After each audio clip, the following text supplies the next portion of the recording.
Assalamu alaikum wa rahmatullahi wa barakatuh. Bonjour tout le monde, j'espère que vous vous portez bien. Aujourd'hui, nous allons travailler Surat Al-Ma'oun, qui est la sourate 107. Elle a été révélée durant la période de Mecca.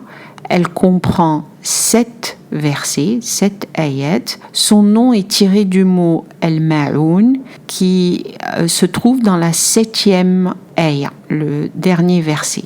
Al-Ma'oun pouvant signifier littéralement l'ustensile, ou qui peut aussi désigner dans son sens le plus large tout acte de bonté, de charité ou d'assistance.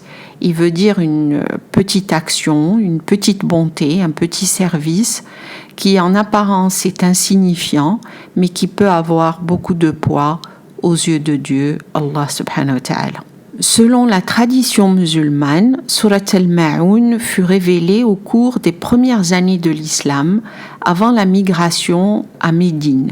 Elle avait pour but d'établir la foi et les croyances de base de l'islam, l'unicité de Dieu, ses signes et ses preuves, la mission prophétique de Sidna Muhammad sallallahu alayhi wa sallam et le jugement dernier. Cette sourate se concentre sur 2 enseignements de base de l'islam, à savoir la façon de prier et la façon de donner. Surat Al-Ma'oun traite de la piété et des actions caritatives. Elle discute des actions de ceux qui se considèrent musulmans, mais se comportent autrement.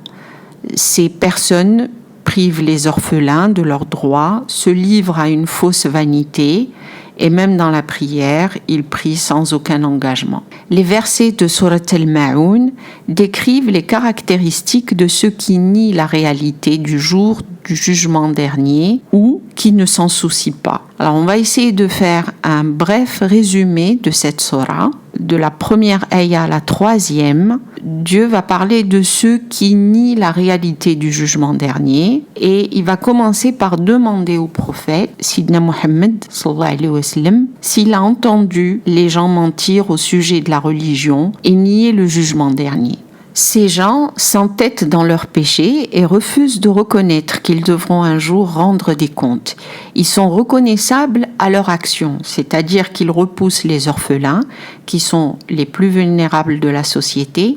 Non seulement repoussent-ils les plus vulnérables et les plus pauvres, ils refusent même d'encourager les autres à le faire. À l'époque du prophète Sidna Muhammad sallallahu alayhi wa sallam, les leaders de la Mecque bafouaient les droits des plus pauvres et des affligés. De nos jours, ce phénomène existe et persiste toujours. Il est du droit de chaque pauvre d'être nourri par ceux qui en ont les moyens. Dans cette sourate, Dieu démontre le lien entre le fait de nier le jugement dernier et le mauvais comportement. Il établit un lien entre la prière et le comportement. Des ayats 4 à 7, la sourate parle de ceux qui sont insouciants vis-à-vis de leur prière obligatoire. On reconnaît ces gens à leur comportement. Lorsqu'ils prient, ils le font avec ostentation. Ils tentent de passer pour des gens religieux, mais ils ne le sont pas. Ils ne démontrent aucune gentillesse envers les autres. Ils prient devant les autres, mais leur prière n'atteint jamais leur cœur. Leur cœur est très dur. Dans cette sourate, Dieu nous rappelle 2 choses qui adoucissent le cœur d'une personne, la prière, donc la piété, et la charité.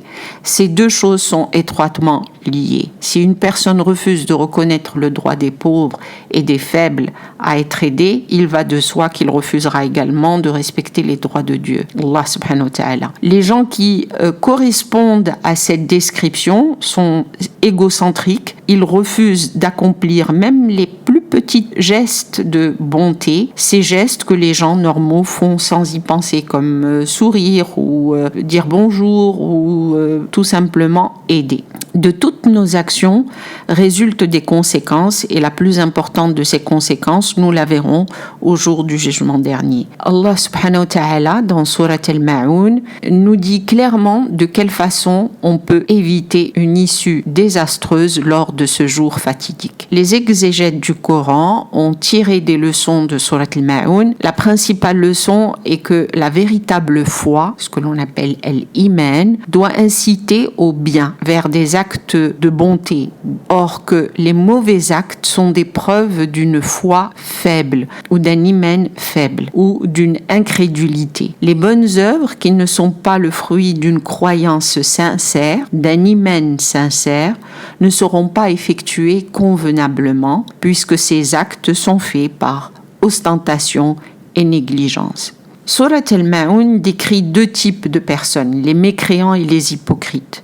Les mécréants ne croient pas au jour de la rétribution, ils repoussent brutalement l'orphelin, ne donnent pas de charité et n'incitent pas les autres à la donner non plus. Les hypocrites n'œuvrent pas pour Allah subhanahu wa ta'ala, mais par pure ostentation. Ils négligent leurs prières et les retardent et refusent toute aide à autrui. Ils ne sont donc bons ni à l'adoration d'Allah subhanahu wa ta'ala, ni envers ses créatures. Donc maintenant, on va passer à la traduction de Surat al-Ma'un, aya par aya.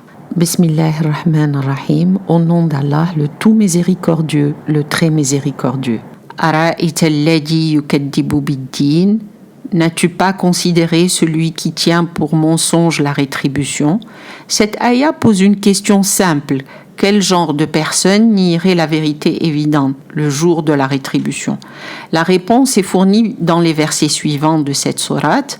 Allah nous demande dans ce verset si nous avons remarqué la manière d'agir de ceux qui ne croient pas au jour de la rétribution. Il nous dit que nous devrions soigneusement observer la manière d'agir du mécréant. Le mécréant ne sent pas qu'il pourrait avoir à rendre des comptes de ses actes devant Allah subhanahu wa ta'ala. Il a un comportement distinctif et il a des traits distincts du kufr. Le kufr, c'est la mécréance. Les agissements des mécréants sont donc des signes que les croyants doivent reconnaître afin de les repérer et de s'en méfier. Fadhalika alladhi yad'u al-yatim. C'est bien lui qui repousse l'orphelin. Le premier signe de la non-croyance au jour de la rétribution, mentionné par Allah subhanahu wa ta'ala, est le fait de repousser l'orphelin. Un musulman a de nombreuses obligations envers les orphelins. Ceux qui ne donnent pas aux orphelins leur dû, c'est-à-dire ne les nourrissent pas, ne les traitent pas avec bonté, sont désobéissants envers Allah subhanahu wa ta'ala. Empêcher l'enfant sans parents de recevoir ce qui lui appartient, dans la période pré-islamique, les Arabes empêchaient les femmes et les enfants d'hériter. Aujourd'hui, on le voit, certaines personnes sont prêtes à escroquer n'importe qui, même les biens de leur propre famille, et particulièrement s'ils deviennent tuteurs d'un enfant, ils dilapident la fortune de l'orphelin ou l'ajoutent à la leur. Et une fois l'orphelin devenu grand, ils refusent de lui rendre ses biens. En désignant cette mauvaise pratique, Allah subhanahu wa ta'ala nous conseille d'être des gens honnêtes. وَلَا يَحُضُّ عَلَى طَعَامِ الْمِسْكِينِ, et qui n'encourage point à nourrir le pauvre, c'est-à-dire qui n'incite point à assurer la subsistance du pauvre. La charité est une autre obligation pour les musulmans, et aider les pauvres et les nécessiteux est un acte obligatoire à condition que l'on soit bien sûr financièrement et physiquement capable de le faire. Ne pas donner la charité serait, comme la ayah l'indique, un acte de désobéissance envers Allah subhanahu wa ta'ala. Le deuxième acte majeur de l'incroyance au jour de la rétribution est le manque de charité, que le mécréant donne rarement la charité et n'incite pas les autres à la donner non plus. Il oublie que la fortune est une grâce d'Allah subhanahu wa ta'ala et c'est un test pour voir est-ce que l'homme qui est riche, qui possède cette richesse, cette grâce, est reconnaissant envers Allah subhanahu wa ta'ala en partageant ses biens avec les autres, ou serait-il ingrat et le démontrera par son avarice. Ce verset nous apprend à être généreux et à donner la charité régulièrement. L'islam a rendu la charité obligatoire à ceux qui possèdent plus que leurs besoins essentiels. La quatrième ayah, Fawailun lil musallin, malheur donc à ceux qui prient. Alors le malheur ici signifie, selon les exégètes, le supplice ou la mort des hypocrites. Le quatrième verset est très important parce qu'il dit d'abord malheur à ceux qui prient, mais il faut poursuivre la lecture malheur à ceux qui prient tout en négligeant ou en retardant leur prière. Cela fait référence à ceux qui sont insouciants vis-à-vis de leur prière, qui retardent ou qui accomplissent les prières de façon mécanique, sans concentration ou sans bonne foi. La prière doit occuper une place dans le cœur et dans la vie du musulman. Se prosterner devant Allah subhanahu wa ta'ala, mais ne suivre aucun des principes de l'islam, est un signe d'hypocrisie. Ces personnes sont régulières dans les prières, mais quand il s'agit d'aider les autres et d'offrir la charité à leurs frères les plus pauvres et les plus nécessiteux, ils sont insouciants. En effet, de telles prières insouciantes ne sont d'aucune utilité. Ce verset ne vise pas ceux qui, malgré de sincères efforts, perdent leur concentration durant leur prière, ni ceux qui oublient ou qui sont victimes de problèmes. Cette ayah vise ceux qui croient ne pas avoir besoin de prier et ceux qui, lorsqu'ils entendent l'appel à la prière, préfèrent faire n'importe quoi d'autre plutôt que de prier. Alladhina hum an salatihim sahun, tout en négligeant et retardant leur salat, mais qui sont distraits de leur prière, de leur salat. Allah ne dit pas malheur à ceux qui prient, mais à ceux qui prétendent prier, ceux qui font tous les mouvements de la prière, mais d'une manière négligée. La prière dans sa forme correcte est la première chose qu'Allah subhanahu wa ta'ala a rendue obligatoire à ceux qui ont déclaré leur foi à l'islam. C'est une preuve de croyance envers Allah subhanahu wa ta'ala. Donc, malheur à ceux qui prient sans concentration et qui négligent la prière. La prière doit se faire de bonne foi, avec recueillement et humilité. Allah recommande aux croyants d'être concentrés dans leur prière. Il ne faut pas oublier que le mot salat signifie relation avec Dieu, avec Allah subhanahu wa ta'ala.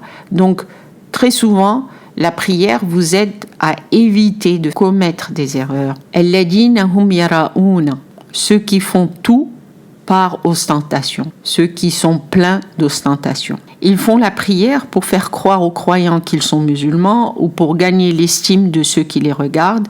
Ils prient pour être vus. Ils ne prient pas pour Allah subhanahu wa ta'ala puisqu'ils n'y croient pas particulièrement ou ils ne croient pas assez. Ce verset montre la principale raison de leur négligence qui est l'ostentation. Cette ayah fait référence à ces gens qui peuvent prier dans une congrégation de croyants, mais ils ne prient pas pour demander la miséricorde d'Allah subhanahu wa ta'ala. Au lieu de cela, ils prient pour montrer au monde qu'ils sont religieux et justes. C'est un signe d'hypocrisie, car de telles personnes ne prient pas pour Allah subhanahu wa ta'ala, mais elles prient pour obtenir l'approbation et la louange de leurs compagnons. Wa yamna'ouna al-ma'oun, et refusent l'ustensile à celui qui en a besoin. C'est-à-dire qu'ils s'abstiennent de prêter à autrui le moindre ustensile. Ceux qui sont négligents de leur prière prient uniquement pour être vus. Ils ne font aucun geste de gentillesse. Si leur voisin leur demande d'emprunter un ustensile d'utilité courante, comme une casserole, ils ne prêtent rien.